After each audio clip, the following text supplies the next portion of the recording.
Okay, kids, in studio with us, Tiffany McShane from the United Way, looking super tired from an amazing experience. I'm just kidding. I can't even say that you look super tired because that's like a passive insult, and you don't look tired. You look as fresh as ever, Tiff.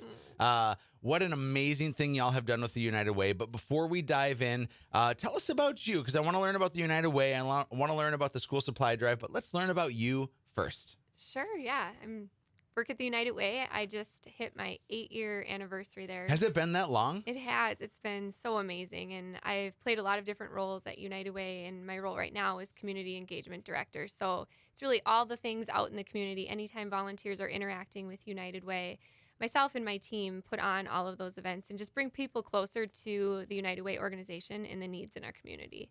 Well, tell me about your family, too, because I know what you do for work, but your family is the best part of you. You know, it really is. I have 2 little boys, a 5-year-old and a 2-year-old, and an amazing husband who kind of holds our whole family together. He's the rock for sure in our house. And we have a busy house with 2 little boys, but it's so fun watching them together.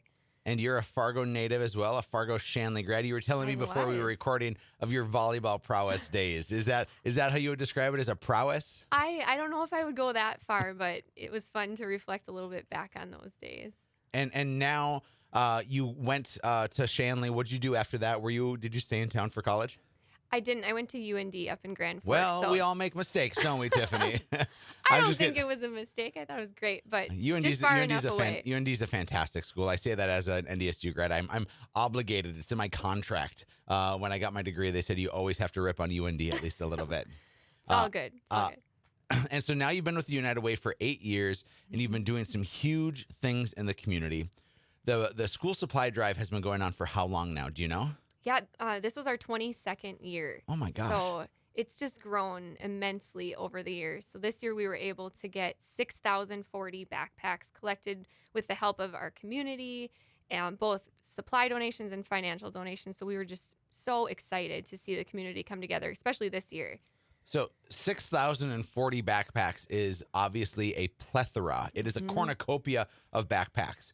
People need to know and understand, why are these backpacks needed, Tiff? Oh, they're just so critical for kids. You know, as we were walking into this year, we knew that with the pandemic, we don't know how kids were going back to school. But when we looked at this event, we knew it was a critical resource for them. It gives kids confidence. It puts them on a equal playing field with their peers. A lot of kids were walking into school without even a basic pencil or a pad of paper. So this program equips them with everything that they need to walk into school to feel confident and successful as they embark on the school year. So the kids that you're serving, Tiff, these are people who maybe can't afford their own backpack, or the parents don't have the resources or even the time to maybe make that happen. Is that who we would categorize as those that are in need here? Yeah, you know, I would say about over 75% of the families that picked up backpacks last year were at the low income level and received free and reduced lunch. So we know we're serving the right families. We don't have any requirements for families that do come and pick up backpacks. It's just we're here on to your serve. honor, right? Yep, we're here to serve the community and give that resource out.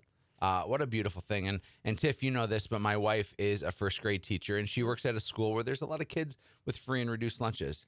And it's notorious that teachers are known for not making big old bucks, right? And then it's also notorious and known that teachers go above and beyond to support their students. Without these backpacks, might I say that teachers out there would be flat broke. Teachers are broke already, but without these backpacks, teachers would be using their resources to fuel these kids. And so the United Way gets to do that. How does this all happen? How do you get 6,040 backpacks and pencils and paper and art supplies and folders and everything else? How does this all come to be? You know, it definitely doesn't happen with our team alone. We engage and activate over 700 volunteers over the last few weeks. So they come together, pack, sort, count all the supplies, make sure we have what we need. And then these last 2 weeks have been the most exciting. That's when we've been handing out the backpacks to kiddos in our community. Mm-hmm. And now it's Sunday today. It's wrapped up. You haven't handed out any more backpacks, but you still give more backpacks to the schools, right? Like it's not just they're all handed out over the last couple of weeks. Yeah, so we have a remaining amount of backpacks that stay with each of the local districts. We were also able to partner with the rural districts across Cass and Clay counties. But there's always a large amount of backpacks that we keep with the schools because our community is heavily transient. And so students are walking in throughout the year. And so the schools then have backpacks on hand to give those kids as they come into the schools, whether it's the beginning of the year or the end of the school year. So this obviously has a place in the community. And the United Way has really shifted and pivoted in the last few years to get much more specific on how they're tending and caring for the community. What can you share with our listening audience about that? Yeah, we are listening to our community. We're seeing what the greatest needs are, and we're tackling those issues definitely not alone. We do that in partnership with a lot of different nonprofits. And so we are focusing on our 4 bold goals: reducing hunger and homelessness, preparing children to succeed, helping people be independent. And really, that all wraps into our larger goal of helping people lift themselves out of poverty, because we know that is one of the most deepest rooted issues in our community. Mm-hmm. And as we look at this, the school supply drive and the backpacks really fall into the second bold goal, right? They do, yep. They're just part of our overall strategy for preparing kids to succeed, whether that's through early childhood development or getting those backpacks on their backs when they walk into school. That's just part of that strategy. Mm-hmm. I'm going to go on a tangent here, so buckle up. It was years ago that my wife and I said, okay, we now... And we waited for a time. We waited for a time to say, okay, now we're financially stable. And so now we're going to start giving. And I got to say, looking back, that was a mistake. And the opportunity is to always invest. It's just a matter of what you can invest. A couple of pennies, if it comes from a bunch of people, goes so far. A couple of hours from a bunch of people goes so far. And when we didn't have the resources of money, I look back fondly and say that we were able to donate our time and our talents, right? And then our treasure as well. I think it's what we're called to donate and to give. And the United Way has been one of our favorite ways to give, simply because of this. And I go back to myself growing up, as I grew up without a dad.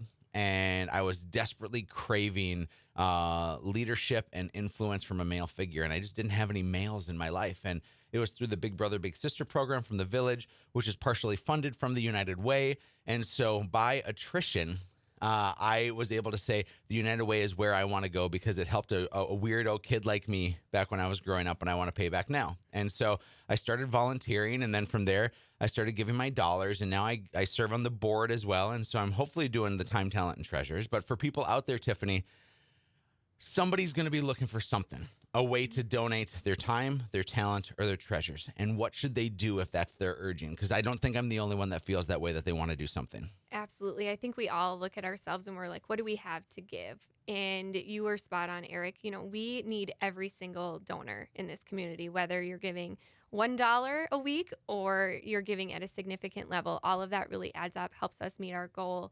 And we also need feet on the street. We need our volunteers. Like I said, we just engaged 700 volunteers, but throughout the year, we engaged thousands of volunteers to do our work. And so whatever you have to offer to our community, and if you want to do that in partnership with United Way, we'd be so grateful for that. So reach out to our team, visit our website at unitedwaycasclay.org and learn more about what we're doing and how you can see yourself fitting into that.